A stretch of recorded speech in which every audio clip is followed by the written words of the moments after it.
Tú, hipócrita lector, con Christian Warnken. Un podcast original de Radio Pauta 100.5. Bienvenida, bienvenido, hipócritas lectores. Soy Christian Warnken y este es el podcast que se transmite por Radio Pauta, Tu hipócrita lector. Les recuerdo que al comienzo del libro del poemario Las flores del mal de Charles Baudelaire hay un poema al lector en que Baudelaire enumera todos sus pecados, sus abismos interiores del ser humano, y en algún determinado momento se da como media vuelta y le dice al lector, en el fondo, tú no te hagas el leso, esto que estoy diciendo no es solo mío. Tú, hipócrita lector, mi semejante, mi amigo, mi hermano. Toi, hipócrita lecteur, mon semblable, mon frère. Y a quien ustedes están escuchando es a un narrador colombiano. Muchos de ustedes probablemente ya lo han leído y lo conocen en un libro que nos marcó a todos, El olvido que seremos, publicado el año 2006. Un libro muy potente desde el punto de vista personal de la historia que está detrás, la muerte de su padre, un activista de los derechos humanos en Colombia, pero con toda, es una novela testimonial que tiene que ver también con una ciudad, Medellín, tiene que ver con una infancia, con una historia. Él es colombiano, vive entre Medellín y Madrid, narrador, ha ganado varios premios importantes en ese género, es periodista. En El Espectador acaba de publicar una columna muy buena que les recomiendo sobre Mario Vargas Llosa, y ha escrito varias novelas muy distintas, entre ellas Basura, una novela muy interesante también, y la última de la que vamos a hablar en algún momento de nuestra conversación, que me ha agarrado. Como digo, no todas las novelas me agarran, aquí que nadie me escuche, esta novela me agarró, porque los colombianos, los grandes narradores colombianos son muy buenos narradores, eso no cabe ninguna duda, ¿no? Salvo mi corazón, todo está bien. Y salvo tu corazón, ¿cómo estás, Héctor Abad Faciolince? Pues Cristian, después de un año y medio horrible en el que estaba muy mal, deprimido, decaído, sin poder escribir, desde hace poco estoy muy bien. Tuve 2 nietos y de repente la vida me cambió por completo hace un par de meses. Y puedo decir, mirándote a los ojos, sin hipocresía, que me siento muy bien. Espero que tú también. Excelente, eso hay que celebrarlo de todas maneras. Bueno, todos tenemos nuestros abismos y, como decimos en Chile, nuestros bajones. Tú has tenido momentos en la vida duros y difíciles, ¿no? Muchos. Y de alguna manera la literatura y los libros, ¿te han salvado o no salva la literatura en esos momentos así? Yo no sé si me salva, yo no busco salvarme. Lo que sí sé es que no sé qué hacer con las historias que me pasan, con lo que me cae encima, con lo que me ocurre. No sé qué hacer y no sé cómo lidiar con todo eso horrible o interesante o hermoso que me pasa. Y lo único que se me ocurre y que me permite medio lidiar con la locura de la vida es sacar una libreta, un bolígrafo y y duplicar lo vivido en letras. Eso es lo que hago. Eso es lo que hago, es lo que he hecho siempre. Para vivir, para condenarme, para salvarme, no sé para qué, pero creo que me voy a morir haciéndolo mientras el cerebro me funcione. Héctor, ¿tú estás de acuerdo en lo que dice Vargas Llosa en su ensayo La verdad de las mentiras, que probablemente leíste? Sí. Que es un interesante ensayo, que finalmente las ficciones son mentiras, ¿no es así? Mentiras, pero mentiras que esconden una verdad, dice él, que es nuestro desasosiego, nuestra la sensación de incompletud que tenemos, de que la vida está en otra parte y que de alguna manera necesitamos buscar esa compensación a través de la ficción. ¿Qué piensas de esa idea? Bueno, yo admiro y aprecio muchísimo y estoy muy agradecido con la vida y la obra de Vargas Llosa. A mí me gusta más otro libro de él, que es El pez en el agua. Ah, gran libro. Que es un gran libro. Lo estoy releyendo. Que es como el libro para salir de la política. Sí. Donde él era un pez fuera del agua. Sí. Porque yo la palabra mentira aplicada a la ficción no creo que sea muy precisa. Yo creo que la ficción no entra en la categoría ni de verdad ni de mentira. La ficción es otra cosa. Uno no puede decir que el Quijote es mentira o que Sancho Panza sea mentira. Son ficticios, sí, pero es que la ficción es mucho más real muchas veces que cualquier verdad real. La capacidad de la ficción es construir algo que está por fuera, mucho más allá de la realidad, pero que es tan fuerte, a veces mucho más fuerte que lo real. Dios es una ficción importante, es una ficción en la que muchísima gente cree. No menor. Y bueno, y el único campesino del siglo XVI real es Sancho Panza, no hay ninguno real que recordemos. Entonces, hay en la ficción un poder de creación, de realidad, que no es ni verdad ni mentira, es mucho más allá, es mucho más fuerte. ¿Es verdad que fue la hepatitis que te convirtió en lector cuando eras niño, no sé qué edad tenías, que ahí te convertiste en lector? Yo creo que es verdad que me convertí en lector ahí, pero es más verdad que me convertí en lector por las orejas. Por lo oral. Por lo que oía, por lo que contaban mis hermanas, mayores que yo, grandes narradoras orales, mi mamá, mis abuelas, mis tías, las mujeres con las que crecí rodeado de ellas. Y también mi papá, que contaba historias médicas permanentemente. Eran muy científicas, eran cuentos un poco aterradores de bacilos, virus, bacterias y todo esto. Pero sí, digamos, como lector activo con los ojos, sí fue la hepatitis, esa quietud obligatoria rodeada de libros, lo que me convirtió en lector. Y de esa oralidad de mujeres, sí. de tus mujeres, las mujeres que te rodeaban, sí. Que probablemente es una oralidad también muy viva en Colombia, me imagino. A ver, ¿qué historia o cuentos te acuerdas que sea entrañable para ti, que haya sido muy importante escucharlo, decisivo, escuchar una historia, un cuento? Bueno, las historias secretas de la familia. Por ejemplo, el cura leproso, que era el tío de mi mamá, y de esa enfermedad no se podía hablar. Y era un cura fascinante porque tenía las manos destruidas por la lepra.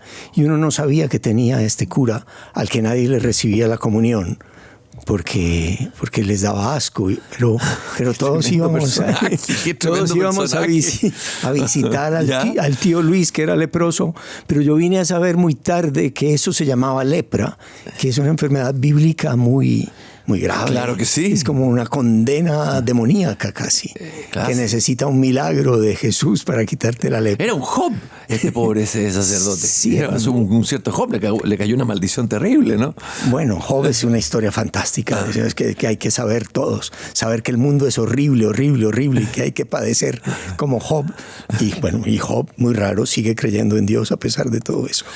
¿Y tú dejaste de creer en Dios o nunca creíste en Dios? Me imagino que tuviste una formación religiosa, familiar o recibiste, pero en algún momento... Sí, bueno, digamos que mi papá dejaba que mi mamá nos educara, y él, por ejemplo, decía: mijito, ve a misa, tranquilo, para que tu mamá no sufra. Todo es mentira, pero ¿para qué vas a hacer sufrir a tu mamá? Entonces era un ateísmo, era un poco hipócrita, pero era un ateísmo para una hipocresía de ir a misa y fingir que se creía para que mi mamá no sufriera. Ya llegó un momento, a partir como de los 13 años, así, en que ya dije, no más, no voy a ser públicamente no creyente aunque mi mamá sufra. Y hay un autor que parece que te ayudó a salir de la educación religiosa, que fue Bertrand Russell, leí por ahí, ¿no? Mucho. Cuéntanos un poco eso. Bueno, él era un poco el ídolo de mi padre. Mi padre leía constantemente la historia de la filosofía occidental, un libro que hoy parecerá anticuado y machista, y hablar de Occidente ya no está muy bien visto.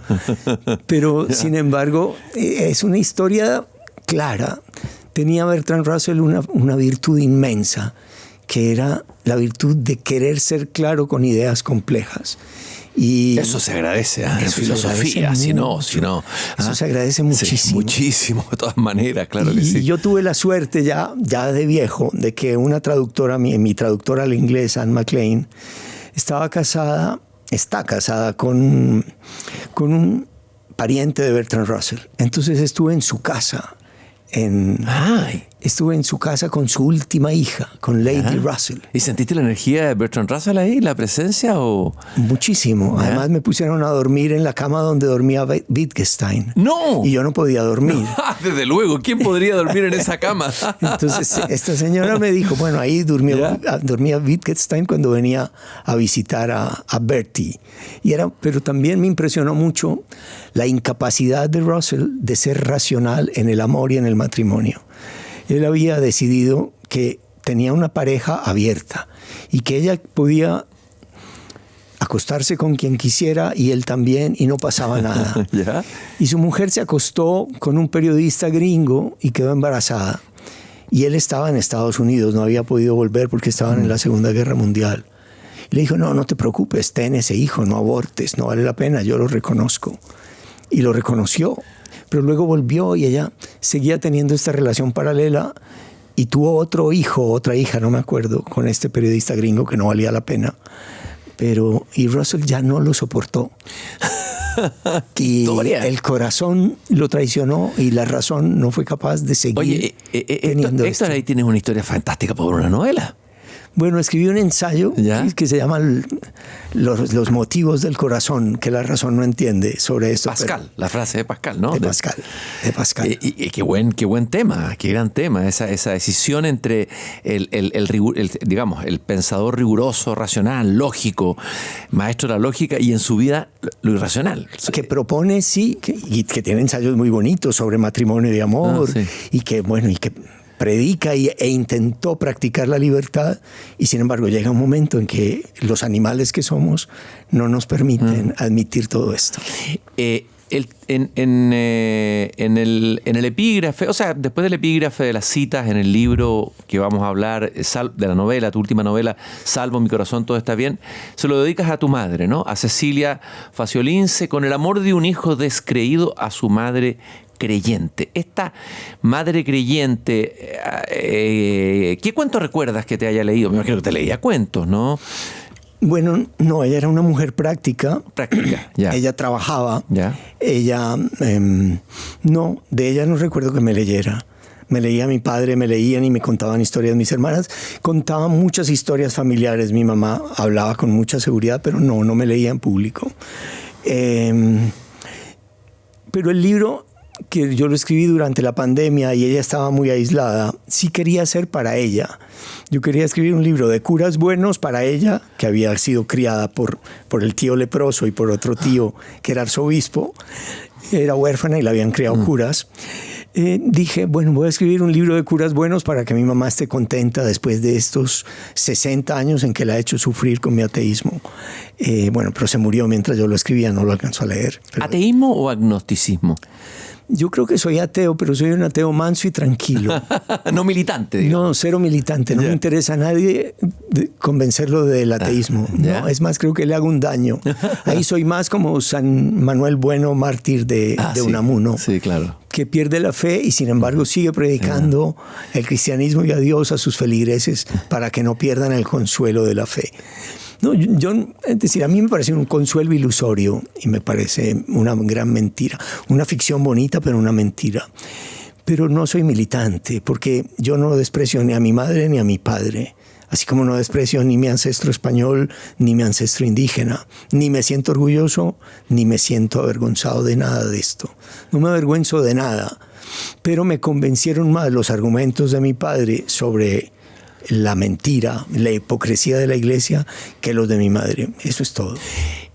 Hablábamos recién de que una hepatitis que tuviste de alguna manera te llevó a convertirte en un lector, y que tu padre te llevó varios libros, entiendo, de los que, esto me lo cuenta un pajarito que tengo yo, un chucao, un pájaro sureño. Las mil y una noche. Sí. El Quijote, oye, son tremendos libros. El Quijote, Robinson Crusoe, ¿es verdad eso? El viaje de Gulliver, ¿todo eso te leíste a qué edad? Bueno, pero no eran versiones, salvo el Robinson Crusoe, que era la versión integral. El Quijote y las Mil y una Noches eran solo versiones muy parciales y muy resumidas para un niño. Yo tenía menos, no sé, alrededor de 10 años. Ajá. Entonces, pero siempre me fascinó de las Mil y una Noches que una en este caso, se pudiera salvar de la muerte contando cuentos. Scheherazade, es decir, que te voy a matar, cada día mato a una mujer porque una me traicionó, soy un machista escandalosamente, totalmente, y sin embargo esta tiene la genialidad de producir la paz, la reconciliación y la victoria de la vida contando cuentos. Eso es el marco más bonito que existe. En el fondo tú te conviertes en un Scheherazade, ¿no? Al hacerte narrador, ¿no? No tanto, más bien me convertí o he intentado convertirme en unas orejas para las Scheherezadas que hay por ahí. Yo aspiro a escribir como mis hermanas contaban y como mi mamá contaba. ¿Cuál era ese don que tenían, esa gracia que tú quieres? Que hacían reír y llorar. Al mismo tiempo. Al mismo tiempo. Uno no sabía si reírse o llorar. No sabía si reírse del cura leproso o llorar por él. Y era lo mismo, era al mismo tiempo triste, trágico. Y también era como burlarse de la figura del sacerdote que se para con su hostia consagrada, que solo el cuerpo de Cristo no puede contener ningún bacilo, y sin embargo sus escépticos feligreses no le reciben la hostia porque está infectada probablemente con el bacilo de Hansen. ¿Cuál es el escritor que a ti te ha hecho más reír y llorar al mismo tiempo? ¿O que cree que tiene el don para hacer eso, lograr eso? Joseph Roth. Una maravilla, Joseph Roth. Lo amo. Yo también lo amo. Es un escritor, si quieres, es un escritor imperfecto. ¿Y qué me importa que sus novelas no sean perfectas? ¿Pero qué importa que sean imperfectas? Son estas historias por allá en el este de Europa, en lo que hoy es Ucrania, además que está muy cerca de mi corazón. Tienes razón, claro. Hay rabinos. Cuando él puede escribir sobre rabinos, sobre pueblos infelices en el este de Europa, sobre stelts, judíos, yo digo, bueno, entonces yo también puedo escribir sobre pueblos de Antioquia. Lógico. Si él escribe sobre rabinos, yo escribo sobre curas buenos. ¿Qué le recomendarías a nuestros hipócritas lectores de libros de Joseph Roth que sean para ti entrañables? Tú mencionaste a Job hace un rato. Sí, ese es Job. Él tiene un libro de Job. El protagonista de Job es un rabino precisamente que tiene un hijo y el hijo parece tonto, parece bobo. Y ellos tienen que abandonar este pueblo de Polonia e irse huyendo a Nueva York. Pero no se pueden llevar al hijo bobo y lo dejan ahí tirado. Él abandona a su hijo, a Menuhin. Y él es el rabino Mendel. El rabino Mendel, claro. Y se van a Nueva York y le pasan cosas horribles. Se le muere la mujer, la hija, vive en la miseria, es pobre. Y bueno, y ocurre un milagro. Es un libro en el que ocurre un milagro con el hijo bobo, al que él le cantaba una melodía siendo niño para calmarlo a este niño bobo, y que no resulta ser un niño bobo. Bueno, no les voy a contar toda la novela. Pero lo has contado muy bien. ¿Y la epopeya del Santo Bebedor? Sí, no, ese es un libro fantástico porque además... También hay un milagro ahí, ¿eh? Sí, pero además él era un bebedor, él era el santo bebedor. Él era el santo bebedor y se murió poco antes de que los nazis entraran a París, y tal vez hizo bien en beber y beber y beber hasta matarse. No como su gran amigo. Hay una correspondencia con Stefan Zweig. Y que le advierte y le dice que tiene que salir de donde está. Pero Stefan Zweig no quería creer. Es que él no lo creía. No podía creerlo. No, es que él venía de esa concepción del mundo de ayer, en que ya los judíos se habían integrado a la sociedad europea y todo iba a salir bien. Y él, hasta que se vino a Brasil y comprendió, si hubiera aguantado unos añitos, se salva. Sí. Efectivamente. Pues tú sabes que la primera persona que los vio fue una chilena, muerta, Gabriela Mistral.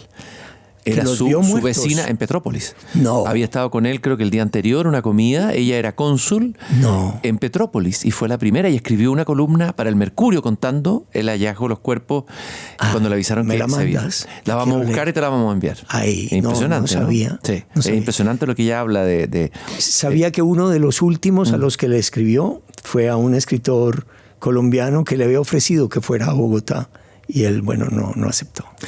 Otro escritor judío que yo sé que te gusta y que a mí me encanta es Isaac Bashevis Singer. Es verdad. A ver, hablemos de él y de sus libros para recomendarle a nuestros hipócritas lectores si no lo han leído.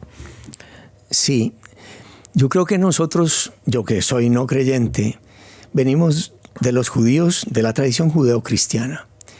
Y en Bashevis Singer están juntos la culpa y la risa y el amor.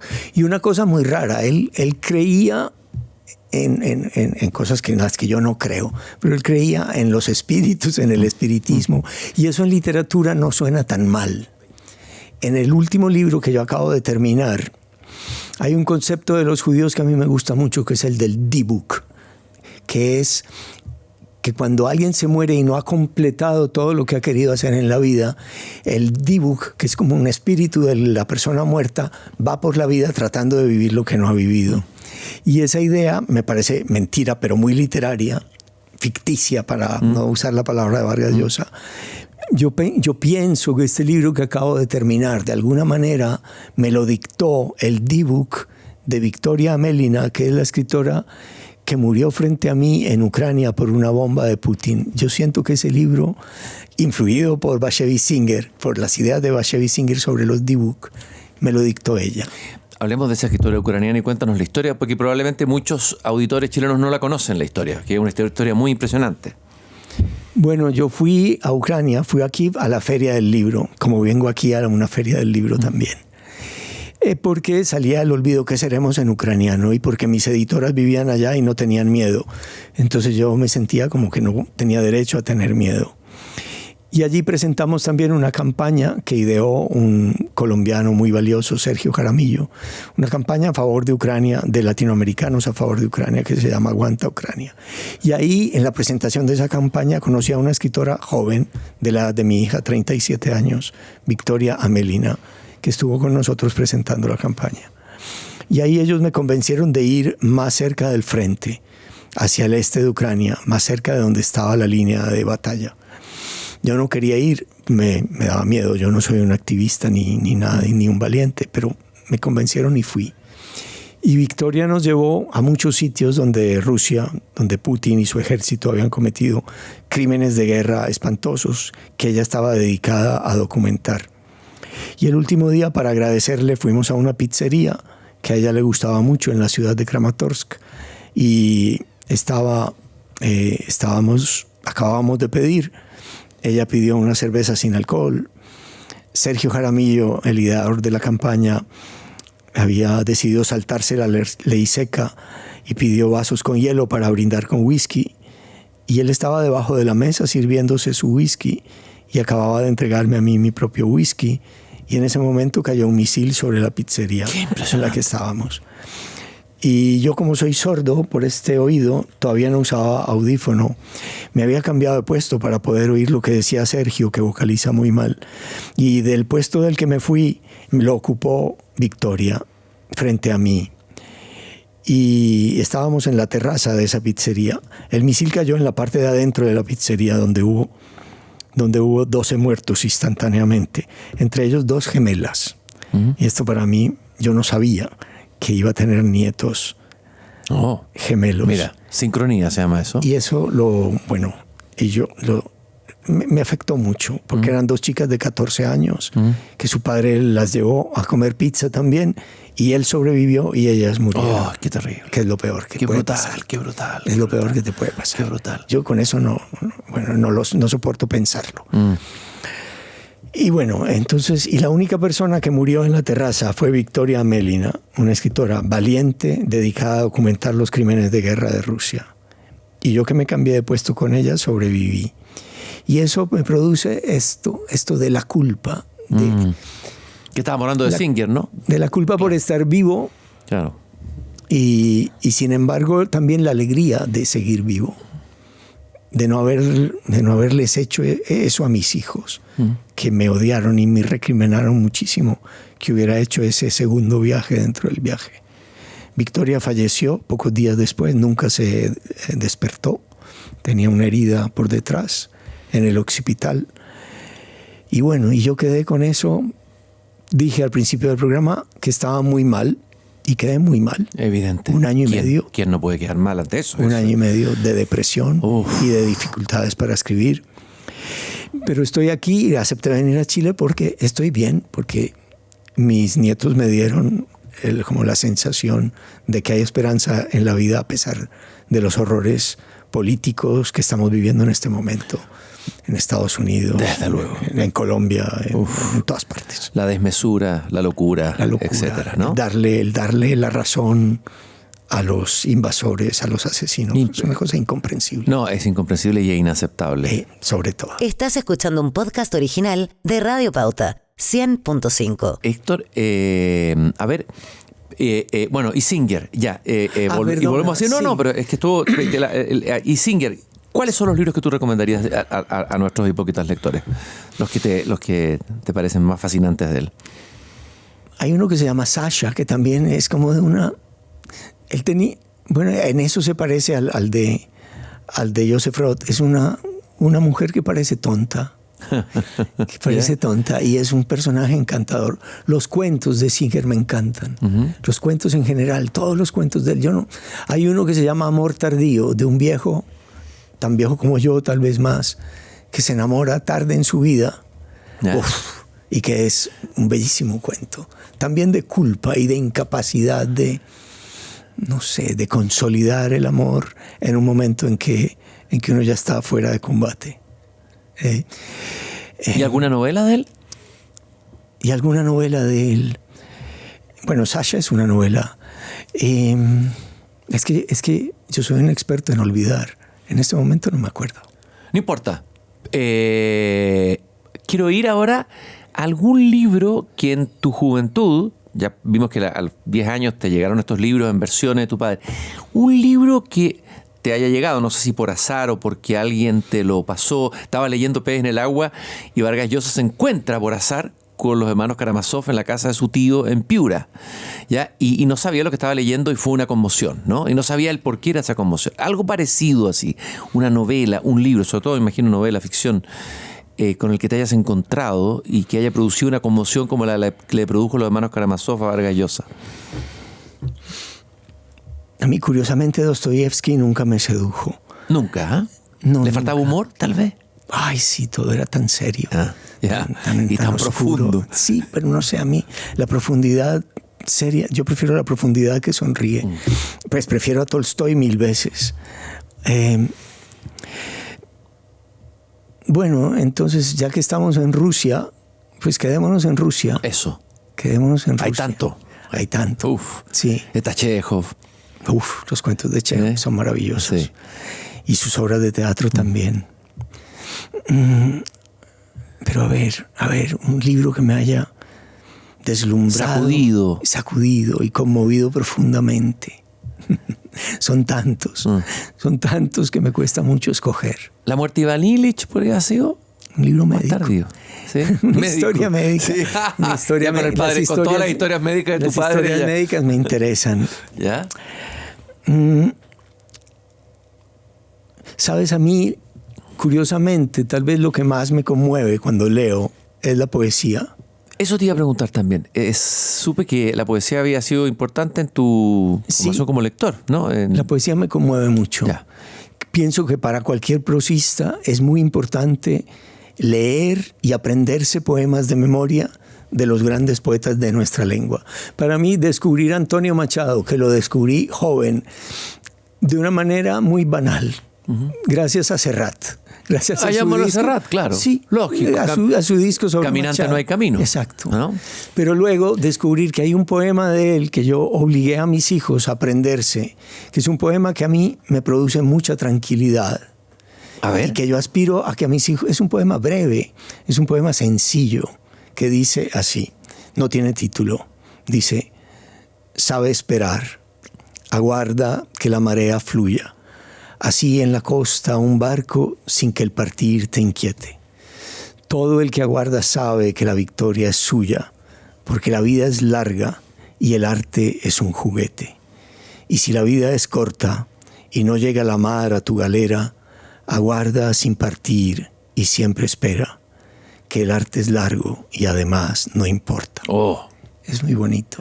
¿Por qué te gusta tanto ese poema? ¿O porque suena bien. Suena muy bien, sí. Porque suena bien y la poesía tiene que sonar Sonido bien. y sentido es poesía, ¿no? Unidos, ¿no? Sí, Borges decía, la poesía aspira a la condición de música. Claro. Entonces uno no sabe muy bien por qué le gusta al principio, solo porque suena muy bien, que está bien combinado, pero luego ve que lo que dice hay muchas verdades.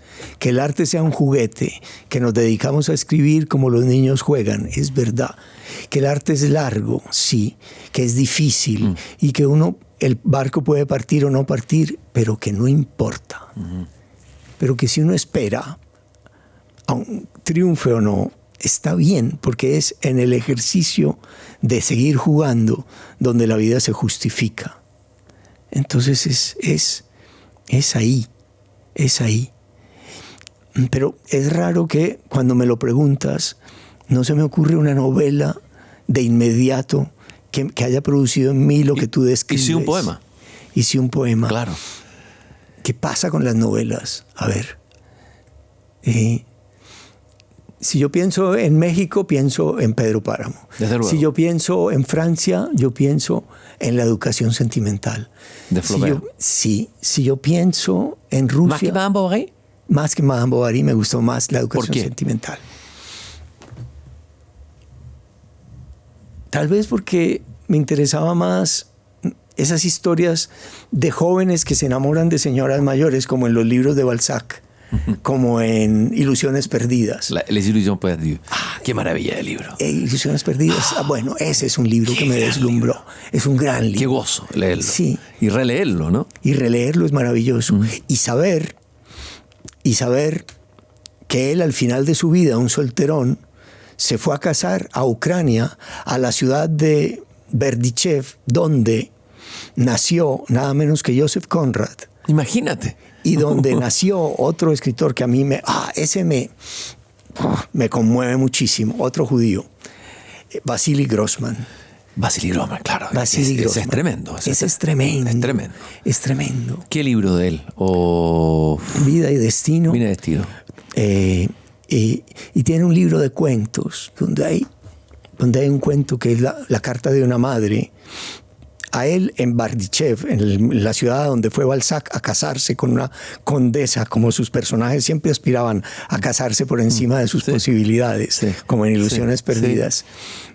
En ese mismo pueblo, la hermana y la madre de Vasily Grossman vivían. Y él se fue para la Rusia soviética y las dejó allí. Y cuando entraron los nazis, las metieron al gueto y las fusilaron poco tiempo después. Y él tiene un cuento que es una carta de una madre, que una madre le escribe a su hijo que está en una parte a salvo. Y ella sabe que los nazis la van a matar. Esa carta de una madre, yo creo que cualquiera que lo lea se va a conmover hasta el tuétano.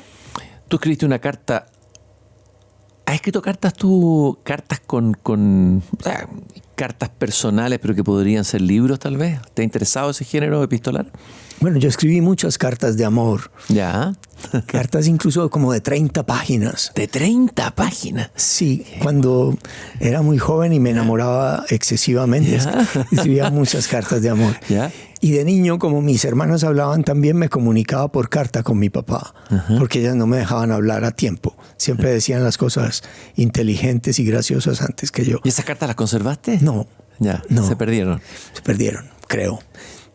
Bueno, pero mi mamá era una gran escritora de cartas. Mientras yo viví 9 años en Italia, mi mamá me escribió una carta todas las semanas y yo las tengo todas. Algún día me gustaría releerlas. Creo que toda la historia de mi familia está en las cartas que me escribía mi mamá. Y yo tenía un amigo, Alberto Aguirre, al que está dedicado al olvido que seremos, que me exigía que nos escribiéramos cartas en serio. Entonces nos escribíamos cartas en serio. Como antes. Claro. aunque fuera por email, pero una carta escrita larga y en serio. Claro. Tal vez ahí haya algo. Bueno, el género epistolar es un género maravilloso desde el punto de vista literario y todo. Poetas, me dijiste Machado, pero hay varias cosas que quedaron pendientes. Estabas haciendo un recorrido por las novelas, París, Balzac, la educación sentimental, y después te fuiste trasladando como geográficamente, yo te interrumpí, de novelas... De novelas importantes. Por ejemplo, en Italia... ¿El Gato Pardo? El Gato Pardo es maravilloso. De Lampedusa. El Gato Pardo. Gato Pardo me enseñó algo fundamental. Y es que uno puede escribir una novela por escenas. Que uno no necesariamente tiene que seguir un hilo narrativo, argumentativo perfecto, sino que las escenas son lo que definen a un personaje y la vida de un personaje. Y de alguna manera yo intenté escribir El olvido que seremos por escenas. Escenas que sean, digamos... por sinécdo, que la parte por el todo, escenas que sean representativas de la vida de un personaje. Como yo estudié en Italia, digamos, los escritores italianos del siglo XX, por un lado el Gato Pardo, pero sobre todo los escritores de Turín. Sciascia. Bueno, los escritores sicilianos, bueno, Sciascia mucho, no. Pero los de Turín, que eran Primo Levi, Italo Calvino y Natalia Ginzburg, fueron fundamentales para mí. Pero como ahora me preguntabas por lecturas como iniciáticas de juventud, por esas no me acordaba, pero lecturas fundamentales para mí fueron Si esto es un hombre, de Primo Levi, El léxico familiar, de Natalia Ginzburg, y también El Gato Pardo. Si esto es un hombre, de Primo Levi, ¿qué fue lo que te sacudió ahí como persona y como escritor, obviamente? Que se podía escribir un libro sin ficción, donde había personajes, donde había diálogos, que te conmovía por la buena narración como si fuera una novela, aunque estuviera hablando de lo más horrible del mundo. Adorno decía que no se podía escribir poesía después de Auschwitz. Él, saliendo de Auschwitz, escribió poemas y escribió este libro tremendamente poético como algo necesario y verdadero. Y es, pienso yo, la primera novela de no ficción de la historia de la literatura. ¿Y ese libro te sirvió para El olvido que seremos? ¿Fue o no tiene que ver con eso? Sí, me sirvió. Porque ahí viviste un horror personal, es un horror que tiene que ver con la historia de Colombia, pero es también un horror. Es un error mucho más pequeño, siendo, porque es el asesinato de un hombre. Pero no de tu padre, el asesinato de tu padre. El asesinato de mi padre. Pero no de todo, no el holocausto de todo un pueblo. Sí. Pero sí me sirvió en el sentido de que uno podía contar sin cambiar los nombres, tratando de ser fiel a la memoria y a la verdad, la historia de alguien. Y eso lo hacía Natalia Ginzburg, El léxico familiar, con la lengua de su casa. Y yo intenté escribir ese libro con la lengua de mi casa. Escribí ese libro tratando de imitar la manera en que mis hermanas hablan. Poetas. Machado, pero me imagino que hay otros. Citas acá a López Velarde, un poeta que ya nadie recuerda ni cita, pero sí, me dio gusto verlo ahí. ¿Qué otros poetas se te clavaron así? ¿O poemas de poetas se te clavaron en el pecho, en el corazón? Bueno, puede haber poetas muy locales. En Colombia me gustan muchísimo León de Greiff y El Tuerto López. Chile es un país de grandísimos poetas. No sé por qué. Yo tampoco sé por qué. Siempre nos hemos preguntado eso. ¿Pero por qué? ¿El paisaje? ¿La geografía? ¿La razón? ¿Qué es? No sé. A mí me pasó la penúltima vez que vine a Chile que un día, el mismo día, conocí la casa de un poeta y a dos grandísimos poetas. A Gonzalo Rojas y a Nicanor Parra el mismo día. Wow. Y la casa de Isla Negra de Pablo Neruda. Imagínate. El mismo día. Y fue muy conmovedor, porque yo estaba con una profesora, Cecilia García Huidobro, y ella me dijo, mira, ahí está Gonzalo Rojas. Y yo dije, ay, vamos ya mismo a comprar un libro de él para que me lo dedique. Entonces fuimos y él me lo dedicó amablemente, un señor ya viejo, mayor. Me dice, sí, dígame su nombre. Y yo le dije, Héctor Abad. Y estaba ahí alguien que se levanta y dice, ¿Héctor Abad? Uh-huh. ¿Y usted tiene algo que ver con Héctor Abad Gómez? Y yo le dije, sí, es mi padre. Uh-huh. Me dijo, es que cuando yo me tuve que ir de Chile, yo soy médico y soy hijo del poeta de Gonzalo Rojas, a mí un señor de nombre Héctor Abad Gómez me acogió en la Facultad de Medicina de la Universidad de Antioquia. Impresionante historia. Yo, ¿qué? ¿En serio? Y él no sabía que yo era escritor, no sabía nada de mí. Y fue tan bonito haber conocido al hijo de un poeta que yo amaba. Médico psiquiatra, entiendo, el hijo de Gonzalo Rojas. Que vive en Alemania. Vive en Alemania, sí. Vive en Alemania. Sí, sí, sí. Y fue muy bonito. Y luego, bueno, ir a conocer a Nicanor Parra, que estaba ya en más de 95 años, un viejo pícaro, encantador, lúcido, inteligente. Sí. Lo habrás entrevistado, brillante. no sé. No se deja, no, conversé muchas veces con él. No se dejaba entrevistar. Muchas veces conversé con él. Debía ser difícil. Sí, una vez llegué porque él hablaba de Shakespeare, ¿no es cierto? Me dijo una vez, la culpa de todo la tiene Homero, Cristian. La culpa de todo la tiene Homero. Y ahí partía. Sí, él tenía como fórmulas. Sí. Él me dio la fórmula de la poesía. Sí. Que no, era matemática, porque él era medio matemático. Era físico, claro, fue físico. No me acuerdo bien de la fórmula, pero la tengo escrita. Tu novela, tu última novela, Salvo mi corazón, todo está bien. A ver, estamos hablando de libros. De alguna manera uno cuando escribe también reescribe. Vimos qué libro, qué autores habían influido. Vamos a hablar primero de la historia de este libro. No vamos a espolearlo, simplemente para estimular, o sea, para entusiasmar a los que nos escuchan a leerlo. Es un libro que yo he disfrutado mucho. Es la historia de un sacerdote, Luis Córdoba, que espera un trasplante del corazón. Pero es un cura particular, cinéfilo, que escribía reseñas de cine, un personaje entrañable, es muy alto y gordo, muy amable, ¿no? Y después, digamos, tiene que guardar reposo y no puede reposarse en la casa con el resto de los sacerdotes, la casa donde están, y tiene que ir a la casa de donde viven 2 mujeres, una de ellas recién separada, y 3 niños. Bueno, y ahí parte la historia en esta casa de este sacerdote. ¿Cómo te llegó este personaje? ¿Lo buscaste? ¿Lo hiciste intencionalmente? ¿Apareció? Entiendo que hay alguna referencia real en relación a él.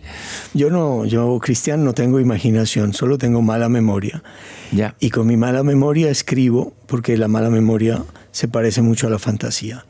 Y cuando yo me fui de la casa de mi mujer y de la madre de mis hijos, y me fui de la casa donde vivían mis hijos, un cura que había sido profesor nuestro de cine y de ópera y que no podía vivir en su casa porque tenía muchas escaleras, se fue a vivir a mi casa como padre de familia y como padre cura. Y yo siempre pensé, esta historia es muy literaria. Yo me voy de mi casa y llega un cura y me reemplaza como padre. Algún día la voy a contar. Gran historia. Y él está esperando un trasplante de corazón porque tiene el corazón muy grande y ya no le funciona. Y lo único que le puede salvar la vida es un trasplante. Y eso es todo lo que yo sé. A partir de ahí, todo es invento. Lo que ocurre dentro de esa casa, y es lo que ocurre dentro de este libro, no es realidad, es novela. Es que le puede ocurrir a un cura que se va a vivir con 2 mujeres jóvenes y con 3 niños. Pero estoy seguro, porque mis hijos me lo dijeron, que no era un cura que tocara niños. No era un cura, pedófilo. ¿Ya? No, al revés. Él era mucho mejor padre que yo, probablemente. Mi hija es directora de cine y todavía dice que probablemente ella es directora de cine gracias a este cura, que la puso a ver cine desde los, no sé, muy pocos años, desde los 10 años. Pero yo sé, él sí les dijo a algunos amigos que si él sobrevivía a su trasplante de corazón, él tenía 50 años, iba a permitirse vivir una segunda vida, que se iba a salir de cura y se iba a casar. Yo no sé si se iba a casar con alguna de las mujeres de la casa, probablemente no. En fin, la novela divaga sobre qué ocurre con un hombre al que una mujer no lo ha tocado, porque él se fue al seminario a los 16 años, no lo ha tocado durante 35 años nadie, no hay contacto físico y el amor sin caricias es muy abstracto y difícil de entender. ¿Qué ocurre cuando alguien lo toca a uno?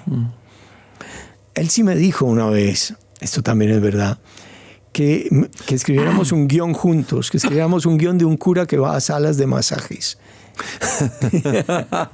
¡Qué notable! Y yo empecé a escribir el guión y él me dijo, no, esto es pura literatura, esto no es cine. Nunca en tu vida vuelvas a escribir guiones, jamás. Tú no sirves para eso. Puede que para escribir novelas, pero guiones no. No tienes capacidad. Oye, a ver, Ana, hay varias novelas con el cura Deusto, con personajes sacerdotes, ¿no es cierto? Graham Greene, ¿cómo se llama? Bueno, y está la de Unamuno. La de Unamuno, ¿no? San Manuel Bueno Mártir. Y está la de Bernanos, un cura de campaña. El diario de un cura de campaña. Diario de un cura de campaña. ¿Alguno de estos libros o conversaste? Bueno, siempre conversa también cuando estás escribiendo, o de repente algún autor te puede iluminar o ayudar a destrabar en un momento que estás escribiendo, o te puede... En este caso, ya vimos en el caso del libro sobre tu padre. Releí esos libros, pero me sirvió más hablar con gente, hablar con personas que habían estado en el seminario y se salieron, con curas homosexuales que abiertamente hablaban de su homosexualidad, con curas que se salieron para casarse. Hablé con este tipo de personas, como de qué es lo que pasa, qué es lo que ocurre en este celibato que en la iglesia de Occidente es obligatorio. Yo descubrí en Ucrania que hay una iglesia católica griega ucraniana donde los curas se casan y dependen del Papa y es legal. Mira, oye. Y ellos no nos lo dicen. No nos lo dicen. Eso no es menor, yo no sabía eso. Eso no lo sabía. Lo dicen. Yo, ¿qué? ¿En serio? ¿Y se casan? ¿Y dependen del Papa? Sí, y está permitido. Y ellos, cuando ya uno les pregunta a los romanos, dicen, bueno, es la tradición oriental y la respetamos. Y el personaje, yo creo que a Cervantes le pasó, se ha dicho tantas veces con el Quijote, no sé, partió como una parodia, pero el personaje empieza a tomar vida propia. ¿Te pasó eso? ¿Te pasa con tus personajes que toman su propio impulso, vida propia y se te escapan un poco? ¿Cómo ocurre la construcción del personaje en tu novela? Bueno, no tanto, porque yo sabía cómo terminaba esta historia y todas las historias terminan mal. No es un spoiler, cualquier historia que se prolongue lo suficiente termina con la muerte. Basta no terminarlas antes, en algún momento de felicidad, en un matrimonio o algo así, o en un nacimiento. Si uno la prolonga, bueno, pasa eso. Entonces, yo quería contar el final y desde el principio se intuye que no va a terminar bien, en el sentido de que no va a sobrevivir a su operación. Entonces, no, digamos que yo la historia la tenía en las riendas de principio a fin. Sí, lo que ocurre en el centro, las historias de violencia y de amor que hay en el centro, sí no dependían de mí y me vinieron a la mente, no sé por qué. Porque se me ocurrió que en la Medellín de esa época era eso lo que ocurría y que había dos iglesias, una iglesia de la jerarquía y una iglesia de los curas de los barrios populares, que eran dos iglesias muy distintas. Y el gordo no estaba en ninguna de las dos, pero pertenecía mucho más a la de los curas misioneros que a la de los curas de la jerarquía. En la narrativa colombiana, ¿cuáles son tus escritores o narradores favoritos? Bueno, es tan obvio, claro, ni lo digo. No lo digamos. Ni lo digo, pero ya todos los oyentes. Gabriel García Márquez, GGM. Todos los oyentes lo saben. Es un escritor prodigioso. Es un mago. Sí, tenía un don para las lenguas, aun cuando estaba ya enfermo y había perdido la memoria en buena parte y la cabeza. Siempre decía cosas poéticas. Una de las últimas veces que lo vi me dijo, yo no me acordaba de que esta casa era nuestra, pero después vinimos, sembramos árboles y nos quedamos. Cosas ¡Qué así. maravilla! O llega un señor y le dice, no sé quién eres, pero sé que te quiero mucho. Era tan bonito. ¡Qué fantástico! Tenía una capacidad lingüística extraordinaria. Y en la narrativa colombiana, aparte de García Márquez, el padre ¿no? Sí, bueno, hay muchos escritores contemporáneos a los que yo quiero mucho. Por ejemplo, Piedad Bonet tiene un gran libro sobre el suicidio de su hijo. Sí, estuvo acá en el programa. No tiene nombre. Sí, estuvo acá hablando sobre eso. Piedad Bonet. Juan Gabriel Vázquez tiene novelas prodigiosas. Notable, Juan Gabriel Vázquez. Santiago Gamboa es un gran narrador. Sí. Pilar Quintana, La perra, es una gran novela. Y yo tengo con mi mujer una editorial que fundamos hace 8 años, que tiene una colección que se llama Ópera Prima, Y ahí publicamos, por ejemplo, una primera novela de una chica que se llama Lorena Salazar. Vamos a anotarla. Vamos a anotarla. Esta herida llena de peces. Es una novela muy bonita, que me encanta, de una escritora muy joven. Qué bello título. Es muy lindo. Esta herida llena de peces. Sí. Bueno, y es sobre el río Atrato.